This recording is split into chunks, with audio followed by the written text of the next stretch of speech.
number one, approval of the current agenda. Motion approved. Second. Any discussion? All those in favor say aye. Aye. Opposed? I'm probably just gonna abstain. Everything or just, okay. That's easy, clean. Number two, approval of minutes from January 30th meeting. Hope you guys, I'll give you a couple minutes here to look through them.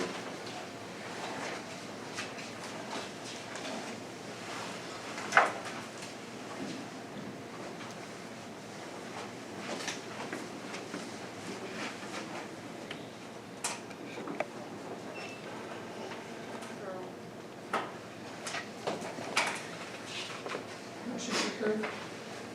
Second. You may need more time to review them or any discussion on it. All those in favor say aye. Aye. Opposed, same sign. Public comment, not everybody at once here.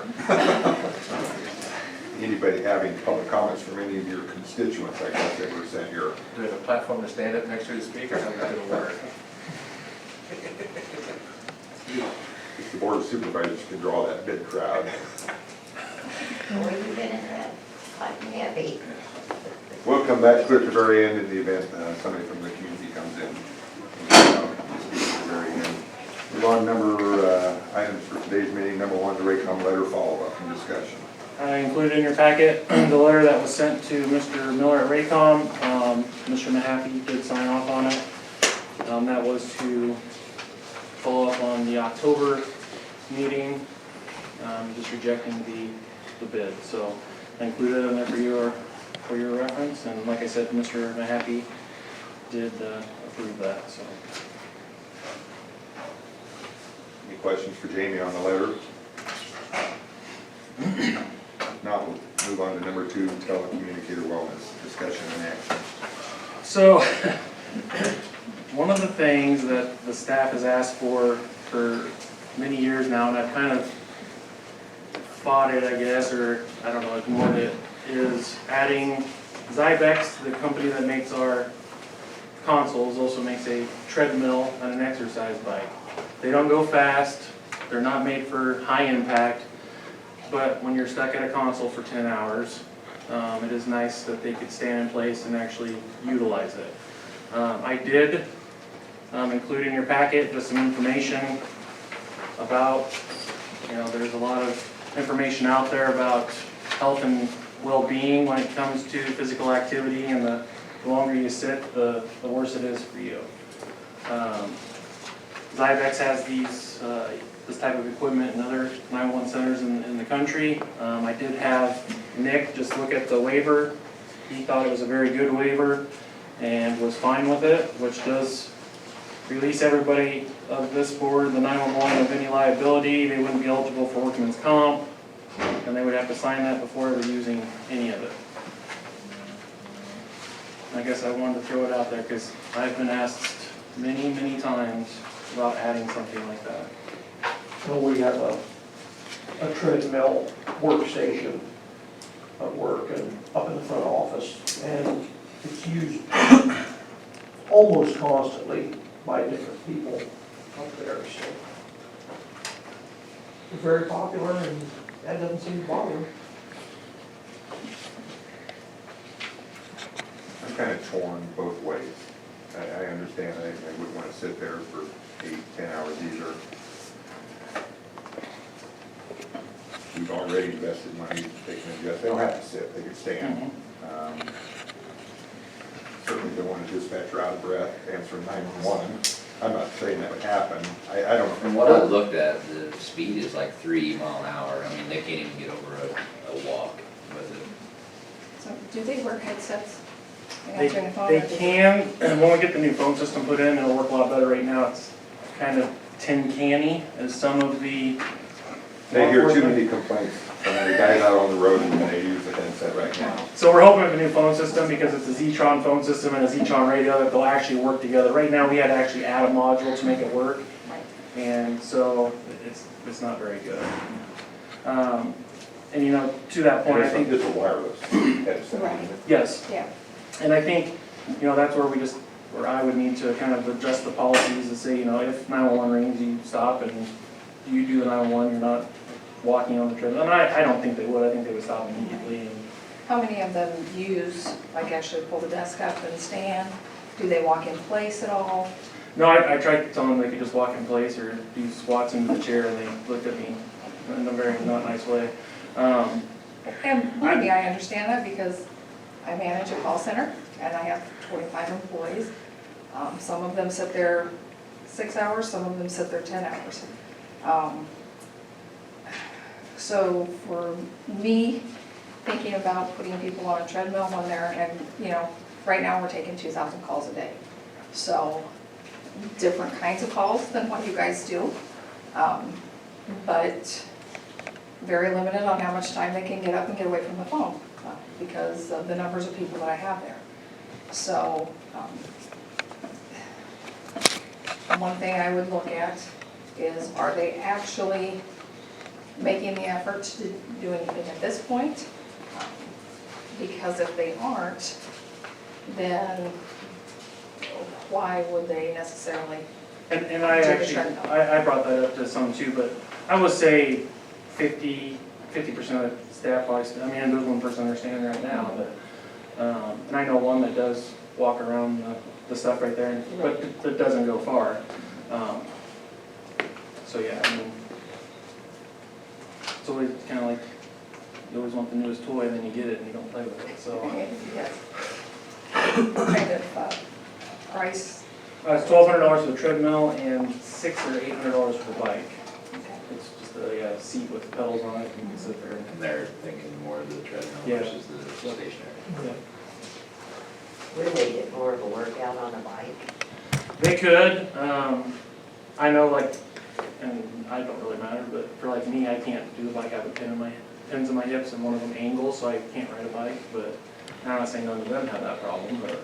Well, I don't think it's designed for a workout, it's designed Right. Just for movement. keep, for Yes. movement, just to keep, you know, blood circulating a little bit. Because if the treadmill's that slow. Yeah, it's not designed for a cardiovascular workout. No, so. it is not. I know the one, again, out of Mahaska, they can stand there and use the keyboard and everything while they're doing it. There's a phone there, and like I say, it's almost always used. I fly for work and they're all over the airports and you don't go by one that's not occupied, somebody's on their phone. And they can physically walk through the airport, but they're on treadmills, just so they can stay in one place and do their job. I don't, there may be a little adjustment period, but I don't know that it would negatively affect their performance. Anybody ever you looked into, or has the company said anything about how much noise would come off of it? She said they're very quiet. I actually talked to her after the conference, and it doesn't plug into any of our console stuff, so you wouldn't have that electric. Right. What about, I mean, with our setup, the setup you got in here as far as getting it out of the way if somebody doesn't want to use it, where do you go? Yeah, we just put it up against the wall. Yeah, it's real thin, has wheels on the end, so you just lift up the end and move it. I'd probably keep it over by console 3 and slide it in between the mailbox and the clock-in computer. And that way it's over at console 3, and they would have to go to that console to utilize it, and then it's out of the way if something big were to start happening. Are you just thinking about one at this point? Just one, yep, Just one? yep. Yeah, I don't wanna turn it into a 24-hour fitness.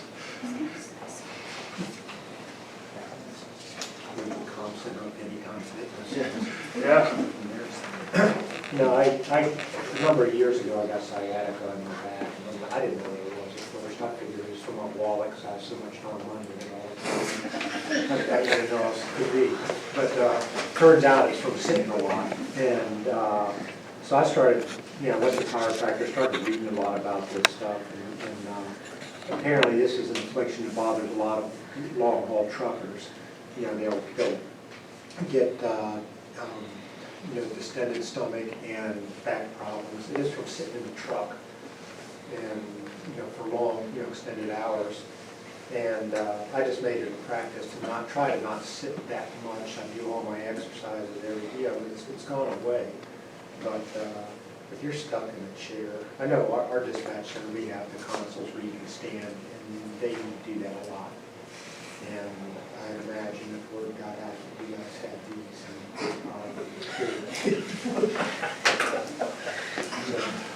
kind of, you could like cut that part. Well, we're gonna talk about that wallet before we do this. Works for Pella. Yeah, yeah.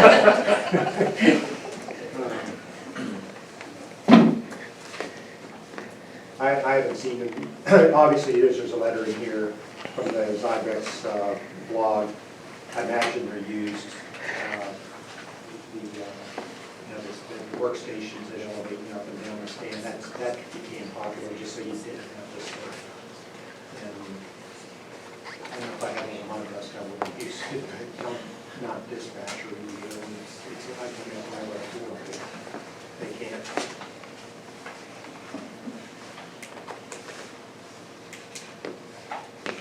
You're looking for action on this, am I right? Yeah. More so the okay of doing it and the waiver. I still guess want to have some more conversation with the staff and kind of talk about ground rules and stuff before I move forward with it, but, and, you know, the cost is, like I said, $1,300. But I guess I want to make sure you guys and gals were good with it, especially since we're going to have to sign a waiver of liability, so. And that's, you're gonna make everybody sign it, whether they say initially they're gonna use it or not, just so. Correct, so it's on file, yep, It's, yep. I don't want someone That to way be there one at night 2 o'clock, they hey, I'm say- gonna give this a try. And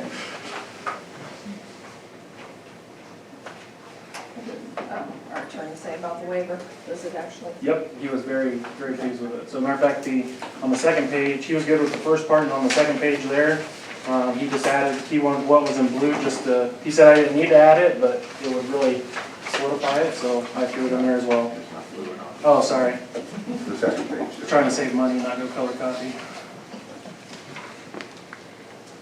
Well, after seeing all the people that use it, I would make a motion to go forward with that. I'll second that.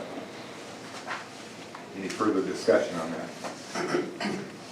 All those in favor say aye. Just for I'm sorry, clarification, go ahead. this is for one treadmill. One treadmill. Okay, sorry. Any other discussion? All those in favor say aye. Aye. Opposed, same sign.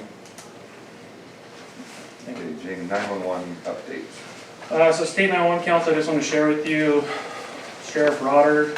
He's the Iowa County Sheriff. He chairs the State 911 Council. Have reached out to me about chairing Basic Dispatcher Knowledge Committee. So it's a subcommittee of the State Council. And we've started those meetings looking at what the basic training for dispatch statewide should look like. Maybe even some revisions to the code and ILEA and all that stuff. So I've got a good group of people that volunteered to be part of it, from state radio, small, large PSAPs in Iowa. And we had our first meeting in Marshalltown, and we've got another one next month to continue moving forward. So, and I did make my first report out to the state council last week. So I'll be working on that with the state, and I just wanted to share it with you. Question for Jamie on that? B, shared services. We're moving forward slowly with the shared services, so just as a reminder, the shared services is the new phone system. It also integrates our call-taking protocols into our CAD, our emergency medical, fire service, and law enforcement. It also gives us the option of building our own protocol, which will be very nice. Right now, Powershik will get theirs installed. The EMD and server stuff, they sent us a brand new server, has already put that in and tied it into our current Shield system. And hopefully we'll be getting a new phone system installed shortly. So we're already scheduling training for all the staff and getting that all put into place. So as a reminder, that saved us about $30,000 of what we were looking at. The 911 board had approved for CAD updates. So because we want shared services, we saved about $30,000 there. Questions for Jamie on that? Overall, is it a big change from their day-to-day stuff? A little bit. So right now our protocols is a PDF on the computer, and they kind of click it and it opens a new sheet. This will actually, we had to build call types within the the call taking system. So if you call 911 with chest pain and we put type of call, we actually put chest pain in there. That will then open the questions. And as we type in the answers to those questions, it automatically puts it into the CAD, which is really nice. It's adding the step, but it's taking some out. Right, because right now you're reading this sheet and you're trying to type it all in over here. And the other thing with the new call taking system, so it's a different phone system. The V-Viper that we have in there, we're the only one in the state of Iowa to have it. It's not the greatest system, and there's a reason we're the only ones that have it. So we're excited about the new system, and like we were talking about earlier, our headsets and stuff should work a lot better because we don't have to add another piece to tie it all together.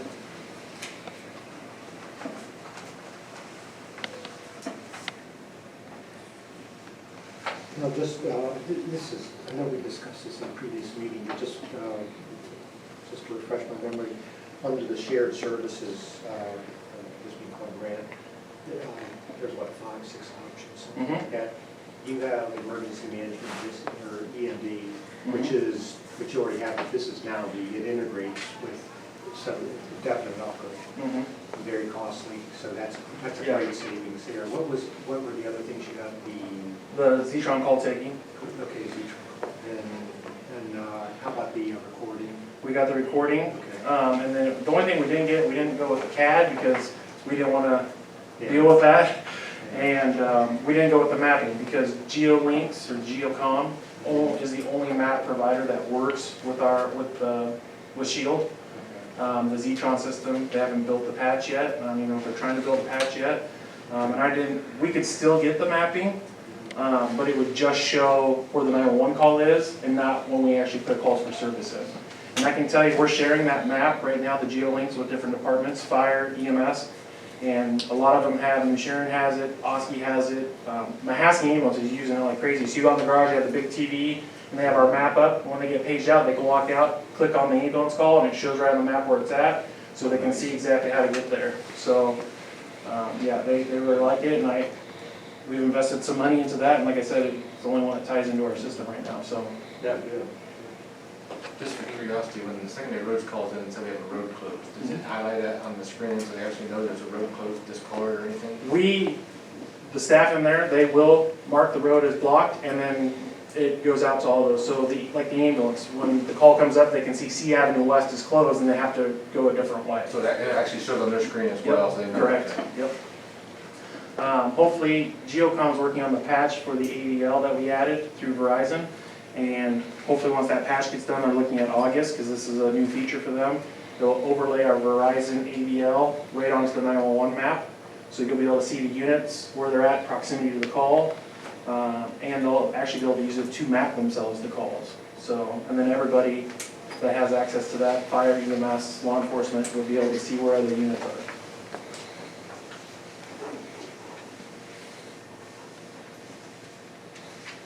Any other questions for Jamie on that? We're going to see Rapid SOS. I talked about this app that came out, allowed us to pinpoint 911 callers a little better. We did some trial out at the hospital. You download the app, you call 911 through the app, and then it would actually trace your steps. So we did it at the hospital. We could actually tell where the paramedics were in the building.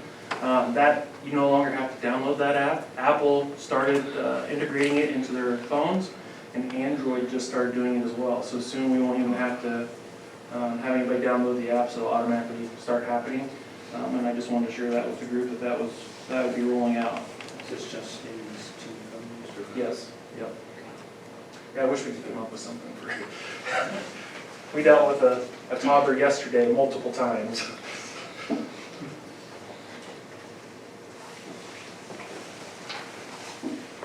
Any other questions for Jamie then? If not, we'll move on to number 4, EMA updates. A school preparedness. So on the first one there, Stop the Bleed training, I wanted to share with the group that we were able to get some Stop the Bleed kits. These are $800 kits. Matter of fact, I have one back here behind me. We're doing the training in the schools, and once they get the training, it goes in this nice little wall mount kit here, right next to their AEDs. And if they have a bad event where multiple people are bleeding, they can grab this. each one of these pouches has tourniquets, has gauze, scissors, stuff to stop the bleeding and control bleeding. So we have those in a few schools already. This one's actually Fremont Elementary. We've got that training scheduled for next month. Actually, about a week and a half. Oh, yeah, week and a half. So we'll be going over there and doing that, and then that'll be mounted on their wall. I've also put in a request for 10 more of them to try to finish out the schools. When I looked at the schools to get first, I wanted ones that were, you know, a ways out from assistance. So Eddyville, Fremont, we got one in Peoria already. And then if we get more, then we'll start working with New Sharon, and then of course Oski schools. But I really wanted to hit those schools that was gonna take a little time to get some assistance there. Our deputies, our officers, they carry tourniquets.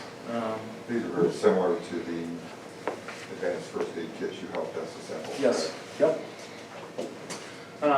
So I think it's great, and hopefully we can get more of those. Like I said, they're about $800 a piece, so if we can get them through this grant, then we'll keep installing them and keep doing the training. We have done a ton of Stop the Bleed trainings. Matter of fact, we even did it for Mahaska, so.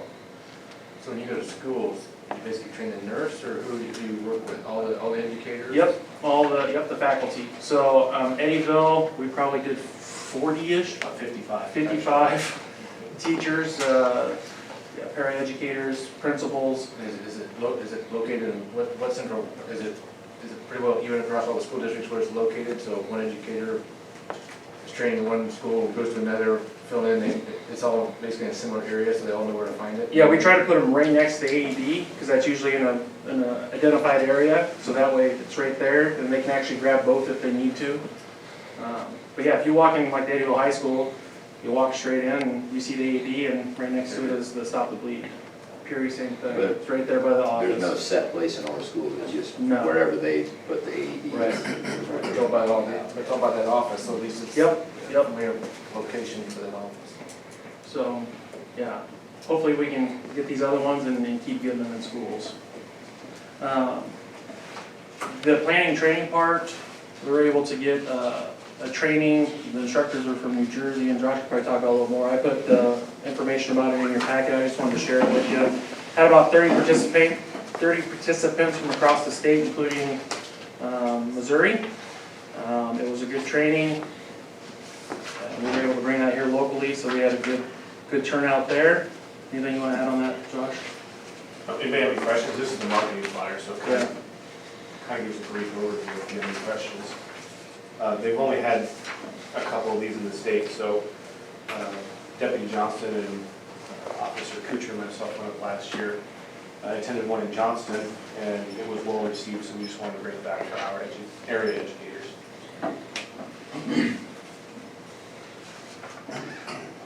Any questions on that?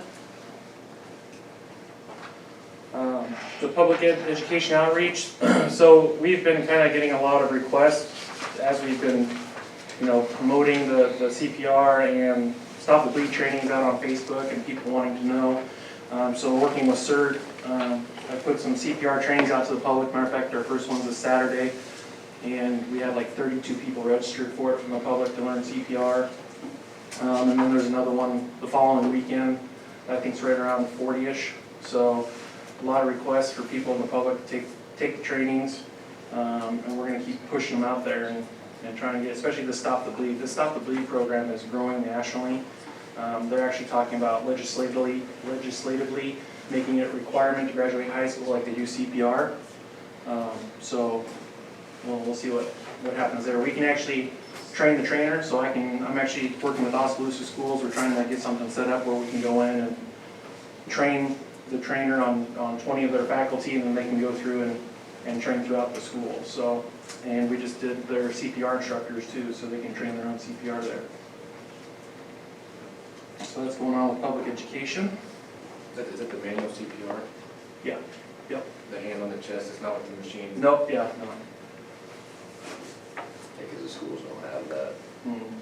No, yeah, that's providers utilization.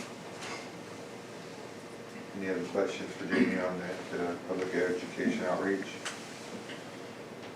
We'll move on to 501c multi-county task force discussion. So following the Vermeer tornado, Jasper County kind of reached out to a couple counties talking about what we can do in the event something like that happens again.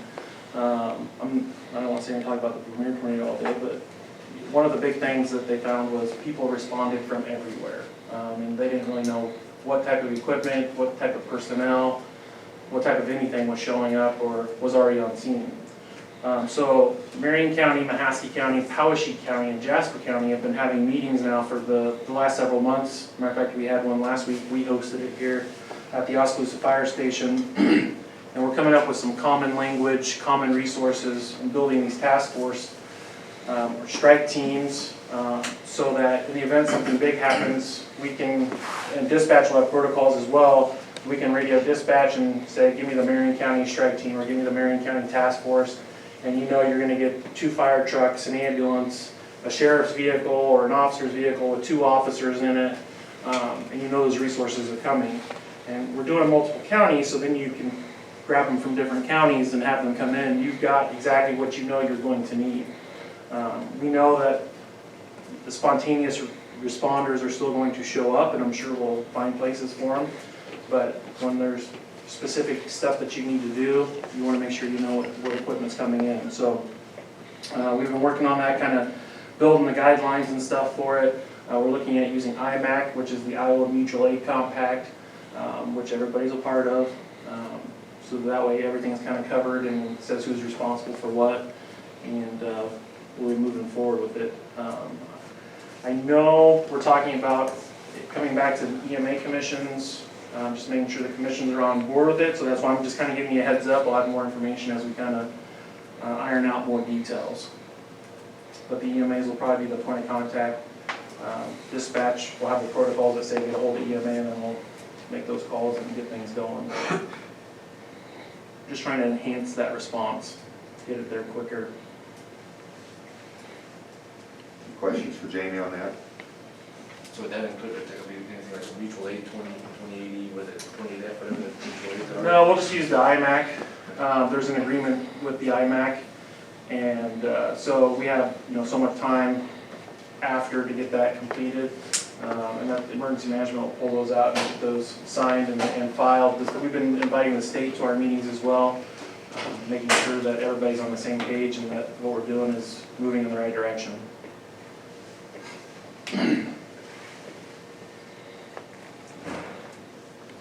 Anything else on that? Move on to CERT response. I know I brag on the CERT team quite a bit, but I again want to give them a shout out. Following the devastating fire here recently in Oskaloosa, the CERT team showed up in full force offering the fire department rehab, and then once that was done, they started tending to the family immediately. Because CERT is 501c3 and they had some donation money, they were able to immediately get them a hotel. They were able to end up covering the hotel for 2 weeks. They started collecting donations, which if you're familiar with GoFundMe, charges to do that. The CERT team did not. Every penny that they got, which was, I want to say close to $8,000, went to the family. They were able to even relocate them, found them a new place to live. They packed up a trailer. They went and worked with some of the organizations here in the county and were able to get furniture and just basically anything they needed right away. It was an amazing response by the CERT team. I cannot say enough good about it. You won't see any nonprofit organization that's running in like that and providing the assistance that they provided. Most of these, and I won't say any names, they'll show up and say, hey, we can put you up for 3 days, and then they're gone. Our CERT members are here in the county and they want to make sure people are taken care of, and again, I just want to give them a shout out for that. Here's a question. Do we still have a Red Cross chapter here?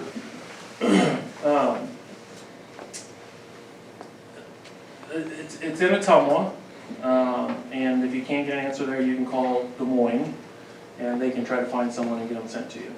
Okay, I see. They've had about 5 different points of contacts here. I think it just changed again.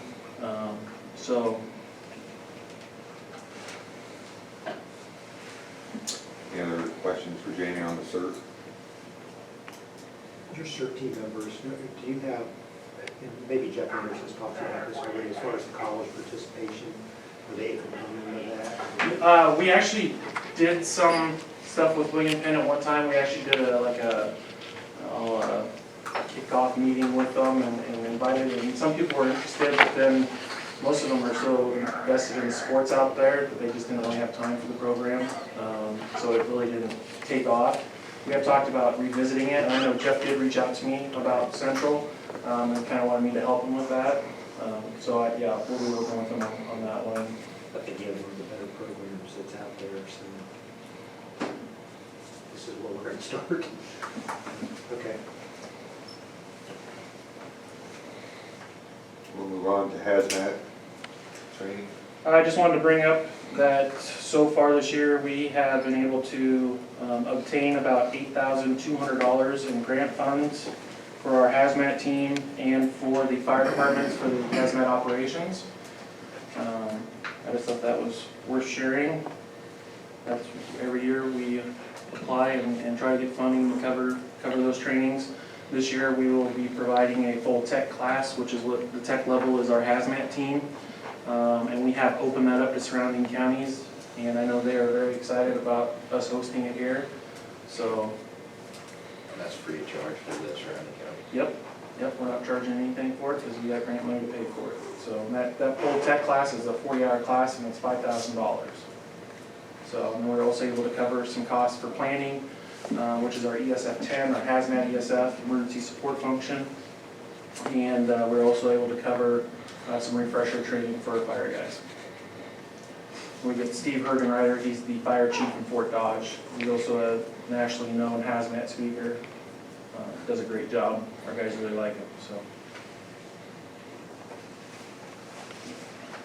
It's not on the agenda, but I'm going to put a plug in for our local EMA. The Sheriff's Office received a $12,000 grant for purchases of new AEDs for the squad cars and for the jail. And Jamie, Josh, and Cheryl were pretty instrumental in helping us with that. They were able to negotiate a very nice price for us. They were able to commit to providing the training for the deputies and the jailers. And I think that commitment went a long ways toward us receiving it. That grant, so they did a good job on that, and thank you. Move on to bill approval number 5. So the first one there's Outer Limits, our forklift that we've had for a few years now. Hadn't been serviced and it was leaking fluid out the bottom of it, and every time you tried turning it would die. So Outer Limits came and picked it up, and it needed some work, so I just kind of need approval for that bill so that we can pay it. This is part of hazmat. The forklift, no, that's over at the building. We use it for tons of different things.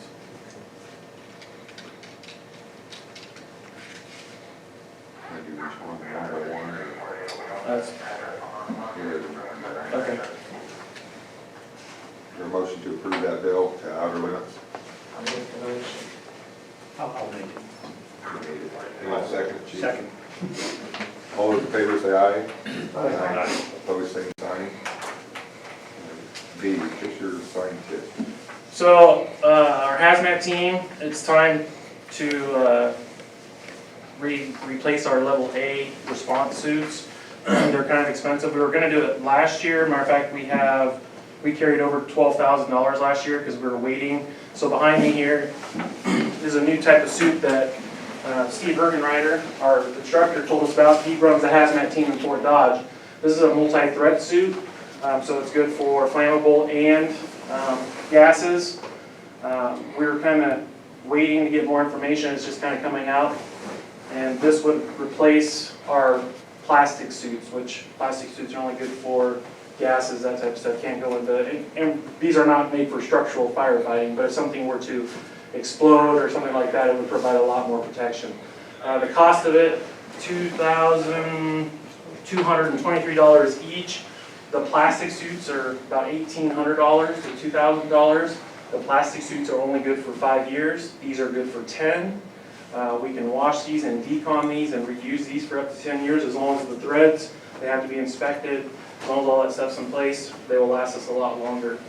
We do have our plastic suits kind of on a rotation so that we're not replacing 10 of them all at once.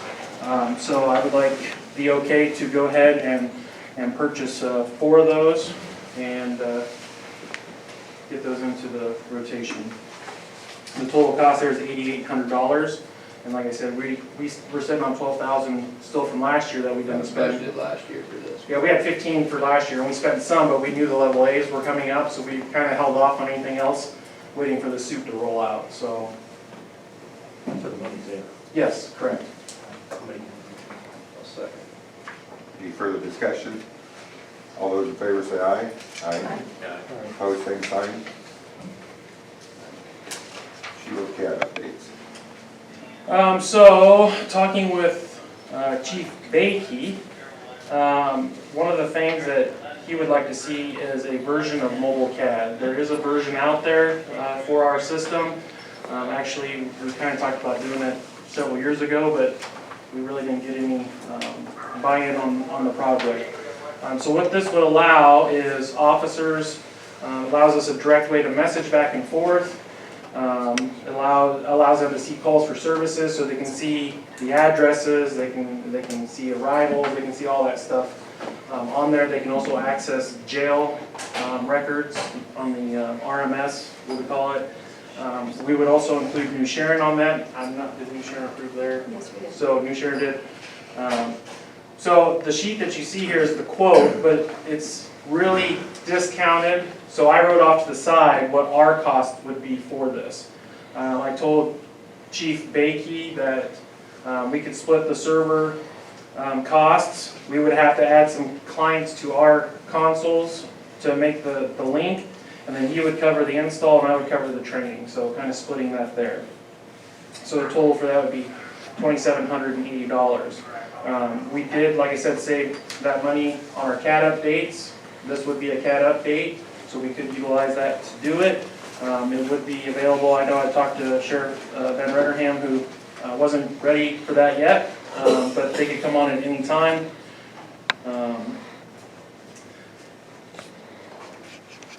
There's a lot of features to it. I mean, we could spend a lot of time going over it. I also had a conversation, and I'm still checking on it, but a conversation with the county attorney this morning about some changes they want to make with criminal histories.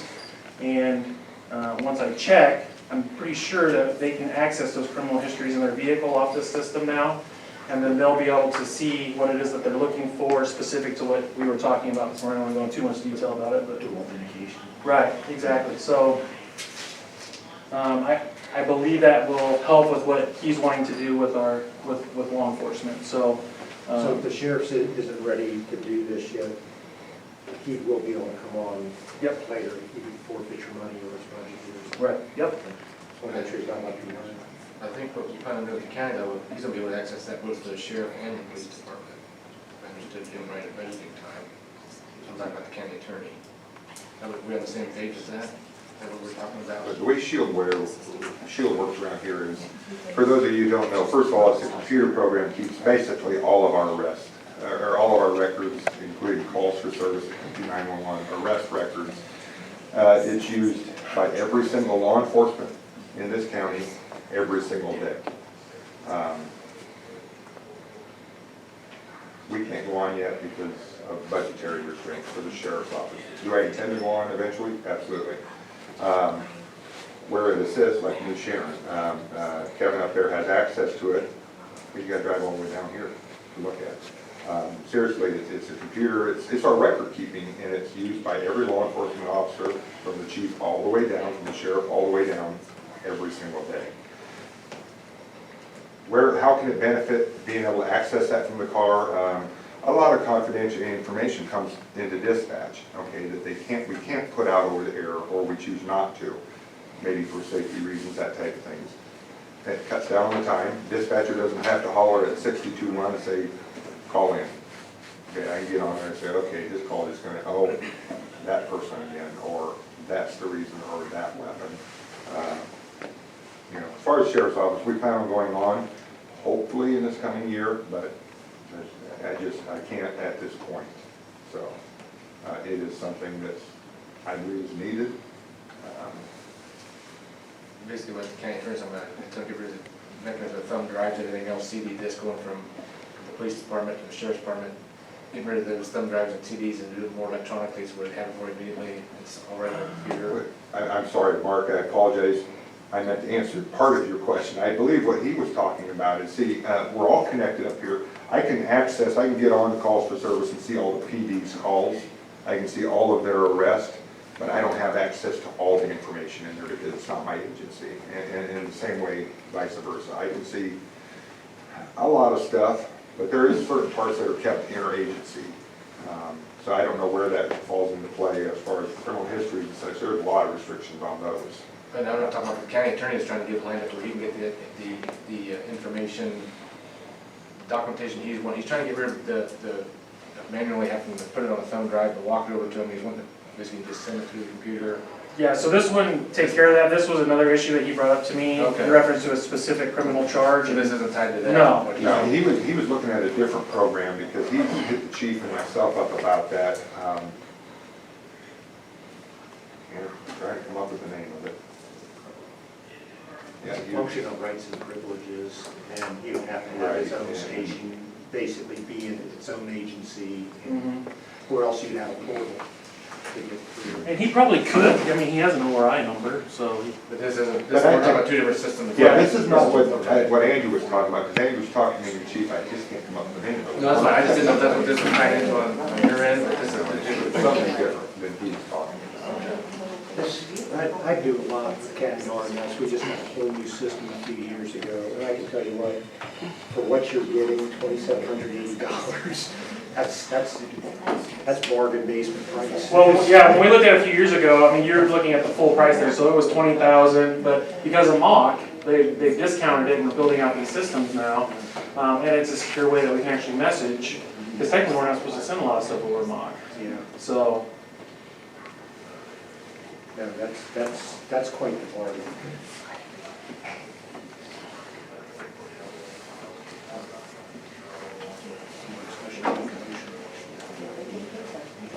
you made a motion. Right, is there a second? Any further discussion on it? All those in favor say aye. Aye. Opposed, same sign. D. All right. So my vehicle, I've had it for 6 years. When we started it, we were talking about doing it every 5 years and rotating it. Well, we went out of place last year where it was really a focus point. So, but now that we have like the comms trailer and we have a couple other trailers that I have to use my private vehicle to move around because they're just too heavy for the Tahoe. And I don't want to get rid of the Tahoe, just rotate it in the mix. I'd like to see about being able to sign off on a lease for a new vehicle. I did price out a few vehicles. The F-250 was the cheapest. This is a turnkey vehicle, so it has everything included into it. Basically, when it's delivered, they'll be ready to go. It is also, the yearly payment is also $2,176 cheaper than what we've been budgeting. The Tahoe was $10,669 a year. This will be $8,493 a year. They would take in the Crown Vic, which is the CERT vehicle. I'll add to that, the night of the house fire, we went to seatbelt the kids in the back seat, and when I grabbed the passenger side back seatbelt, because it's rusted, came out of the floor. So it's about had it. What would you do if your Tahoe did that? They replace CERT, yeah, Okay. Yep. Josh would keep his pickup. or vice versa, yeah, one of the two. Did you receive any bids from local vendors? The local ones don't do state bidding. I looked at, but I did have Chevy, Dodge, and Ford, since it is the heavy duty bid out, and the F-250 was the cheapest, anywhere from $3,000 to $4,000 more. The Chevy was $38,000 and the Dodge was $39,000. The F-250 is $35,000. Now, is this a regular cab, crew cab, or? This would be the crew, this would be the Ford. Okay. And it is through the 2019 Yes. state bid. Yep.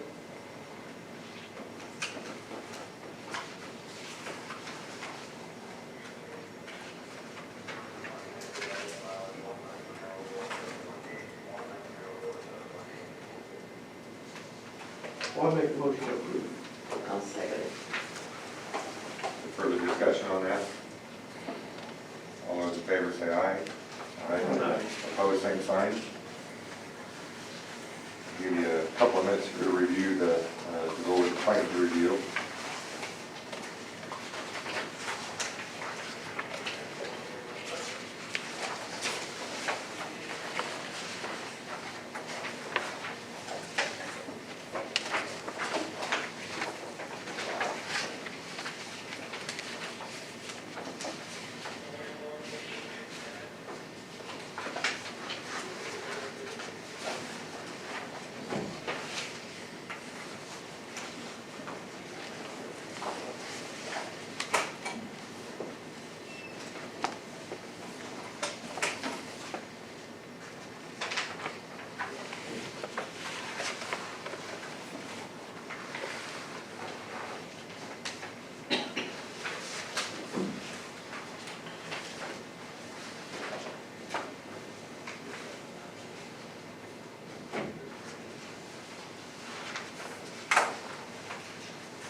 For those of you who are not familiar, I know we got one or two new people here. The claims review, those are the bills that Jamie has already ran through me, anything under 2,000 I signed, or a bill over 2,000 that this board has already approved. So these ones are the ones I've signed off on and have been paid, so.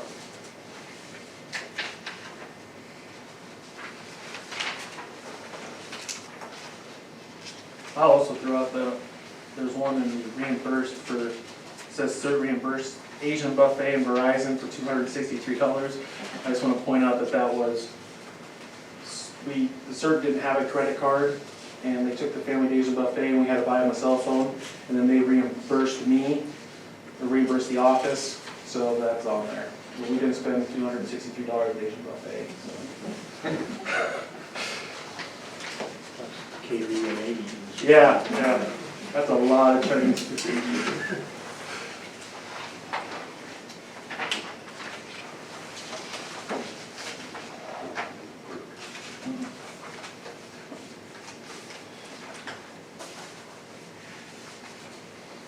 So I require a motion to approve.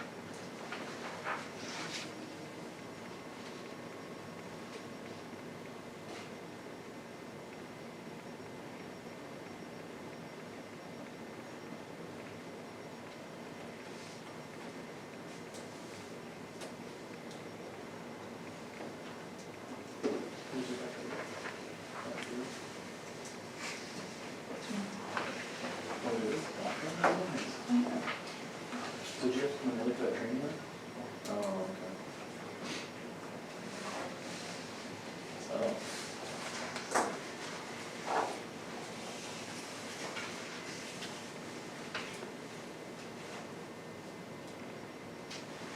I would say, yeah, something to do with it. It's just as painful for me sometimes. Especially that video.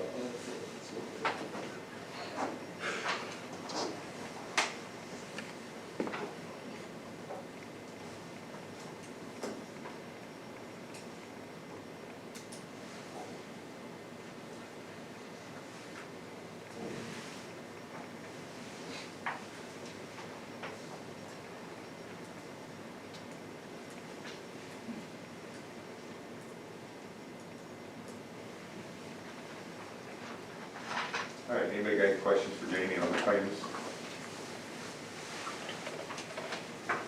Okay, if not, no one else from the public has arrived. Anybody else have anything else? Any